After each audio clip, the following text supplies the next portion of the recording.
toute cette précipitation-là, pour le Coran, et maintenant le Conseil a mis le holà. Ok, il a dit, je prends acte, parce qu'il ne peut pas dire autre chose. Ouais. Mais maa ngi xaar mu fël feneen hein.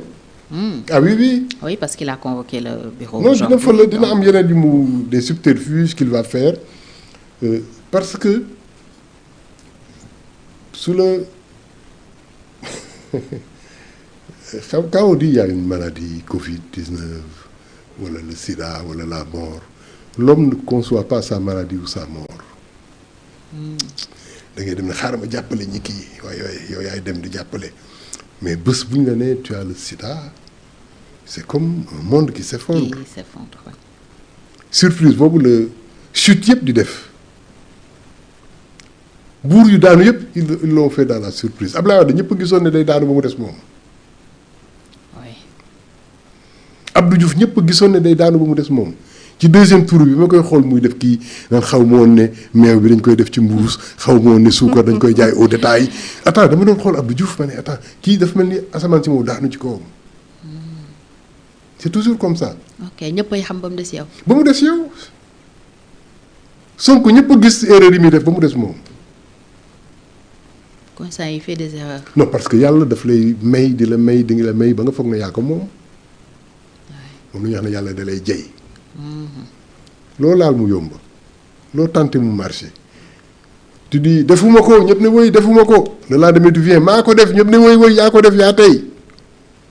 tu dis que nit ñi maa leen moom lu ma leen defloo ñu def ko. fu ma leen jaarloo ñu jaar fa. tu viens dire ay Malick Ndiaye jox ma sa poste mu bañ nga xartaay imposé ko jël poste bi. tes ministres qui étaient avec toi au palais ñu dégagé leen nga jël leen def leen conseiller xaw ma chargé de mission.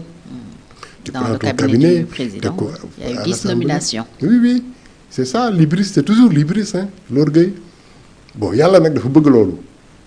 day jël nit di ko jox après mu xëy suba nangu yëpp.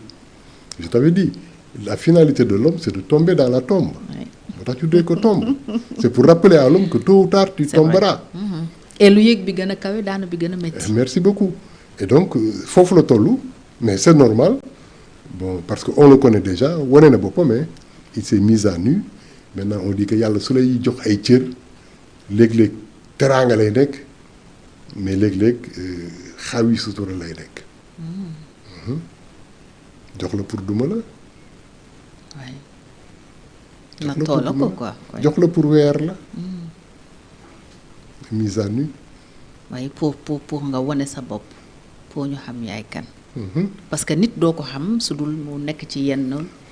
je te rappelle Ablaye Wade dañu ko naan góor gi yaa bëri doole. lu mu leen tontu. j'étais encore très jeune. bu leen ma wax yaa bëri doole yàlla rek moo am doole. ok c'était comme un réveil pour lui. mais les gens ont applaudi.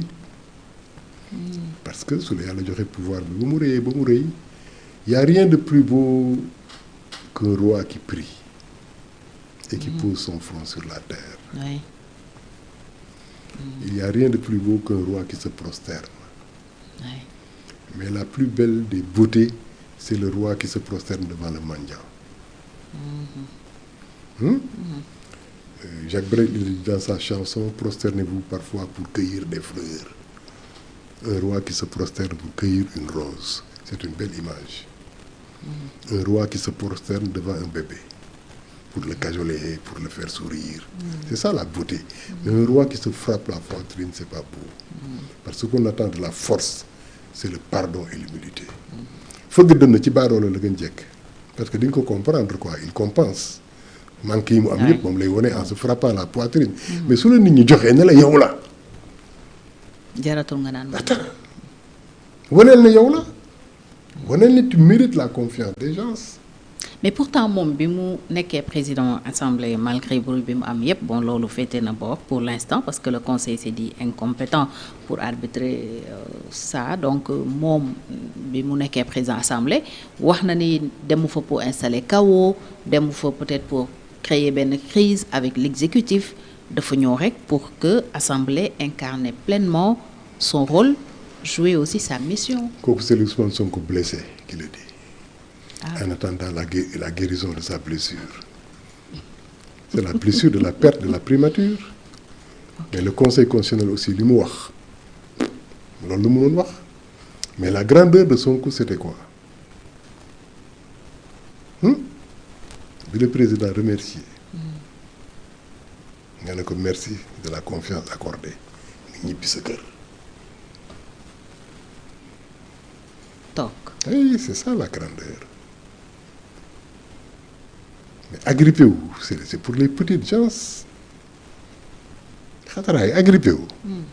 dàq naa la primature nga dem assemblée pour xeexaa man et cetera l'entêtement c'est pour les petites gens mais la grandeur c'est le renoncement volontaire y a rien de plus grand que ça.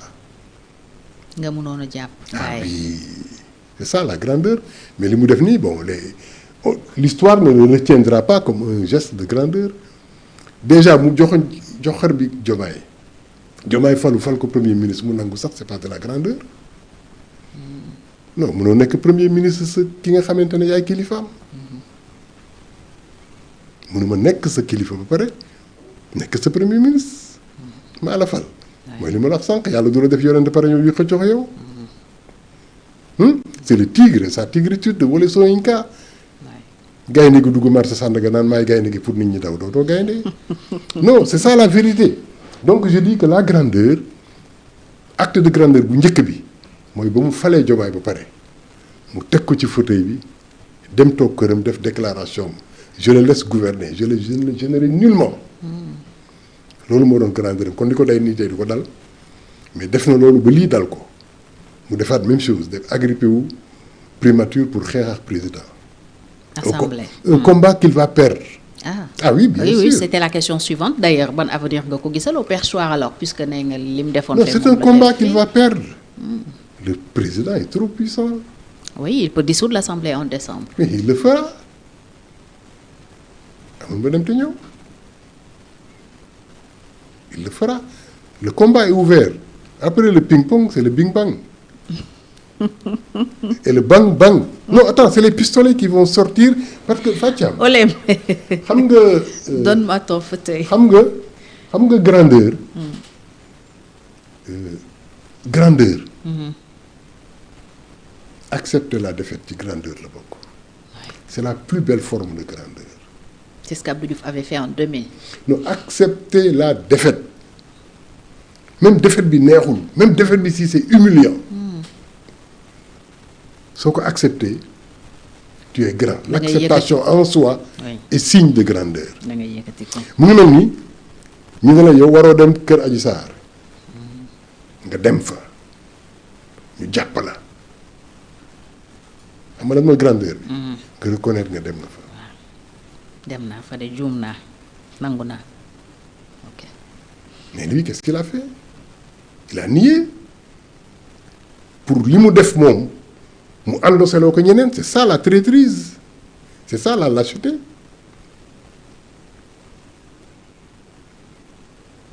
C'est quoi un lâche?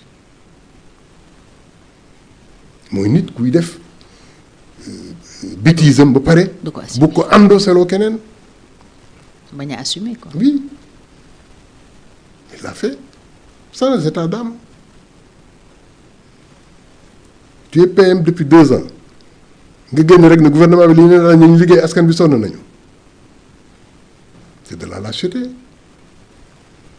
Tu consommes sa caisse noire depuis 2 ans ne ku fi tudd caisse noire moo porte la plainte en sous-entendant awuma caisse noire parce que maa waxoon ne bàkkaar la. C'est ça qu'il a sous-entendu. dafa araam. Bon, les gens commencent à douter mais bon puisque wax na lii wax na dëgg nga dem ba la veille bi ñu la war a arrêter sa mandat nga ne ay la yéwén j'ai 5 millions par jour. C'est de la lâcheté. On est lâche une fois, on est lâche à vie. Parce que jikko la. La noblesse, c'est l'acceptation.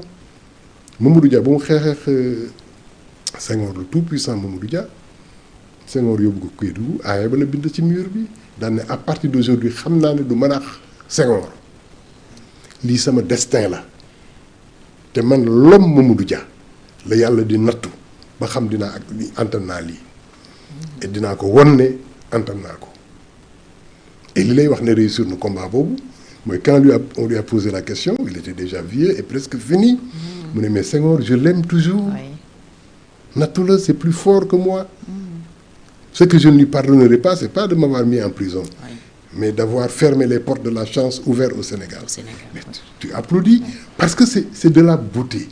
C'est-à-dire, la grandeur des fois, c'est par le trou. Loolu ko yàlla di joxe. Bon, maintenant taxaw xataraayu pour dire que bon da nga bëgg a yàqal président yàqaloo président Sénégal nga yàqal. Ok. Un combat qu'il perdra donc. Oh. Wala s'il le gagne ça veut dire que le Sénégal perd. Okay. S'il le gagne ça veut dire que président assemblée nationale ak président ñu ngi fayit quoi ñun ñu war ñëw di àtte bon su président sëlëmee Sonko daaneel ko war ko sëlëm ko c'est pas beau su Sonko daanee Diomaye sëlëm ko encore c'est plus laid. Fatia la guerre a accompagné l'humanité. Et même dans la guerre, on fait preuve de grandeur. La guerre est organisée, hein. Tout n'est pas permis en situation de guerre. Bien sûr, oui, oui. Tout n'est pas permis. Mais imaginez Sonko su nekkoon ci champ de bataille kon lu mu ñuy def ñi ñëpp. Non, xaaral ba suñu émission bi génn, on va me traiter de tous les noms d'oiseaux, on va m'insulter. Parce que ils ne peuvent pas pardonner. Ba pare bëgg nit ñi baal leen même dans la guerre dafa am règlement ki ngay xeexal soo ko dóoree bal ba mu daanu amoo droit ñëw naan da ngay xotti dënn bi pour et cetera tu n'as pas ce droit là. Quand tu jettes des bombes on dit que mën nga attaquer ay cibles militaires et cetera mais tu n'as pas le droit de bombarder une ville. Des civils. soo duggee ci biir ville bi en vainqueur tu n'as pas le droit d'attaquer les maisons des civils dafa am ay règlements. En démocratie aussi la bataille démocratique est structurée et organisée Fatiam nañ waxante dëgg. Bon man maintenant dans mon discours je me permets un certain langage parce que je dis moom mënul jox droit yenn droit yi boppam tu manques de respect à tout le monde et tu veux qu'on te respecte. Il faut faire preuve de respect nga jox cër nit ñi nga jox cër institution yi donte yow institution nga les magistrats le président de la République les ministres et cetera tu peux pas traîner tout le monde dans la boue ba pare daal ne bon ok voilà fu mu nekk nii il est en situation de faiblesse alors tout ce discours là de kii c'est pas lui ça ne lui ressemble guère c'est pas lui. Parce que lui on le connaît déjà il s'est mis à nu moom laa wax ne Sonko dafa woon boppam Sénégalais yi ba bu ñu koy fal donc woon na boppam Sénégal il n'a pas triché hein il s'est révélé dans ce qu'il est. nit ñi bëgg ko ci loolu. nit ñi bëgg ko ci loolu parce que réew mi foofu la toll aussi tey jii su ma bëggoon siiw tey jii rek ma ne sama décision mooy demee que tout le Sénégal parle de moi xam naa naka laa koy defee mais du ma ko def parce que je me l'interdis. Mais nit ku interdire wu boppam loolu sa carrière politique yëpp ci li nga ko teg mooy loqati mbootu nit ñi def ay révélations scandaleuses et cetera patati patata mais l'effet boomerang c'est une réalité historique le boomerang c'est cet outil préhistorique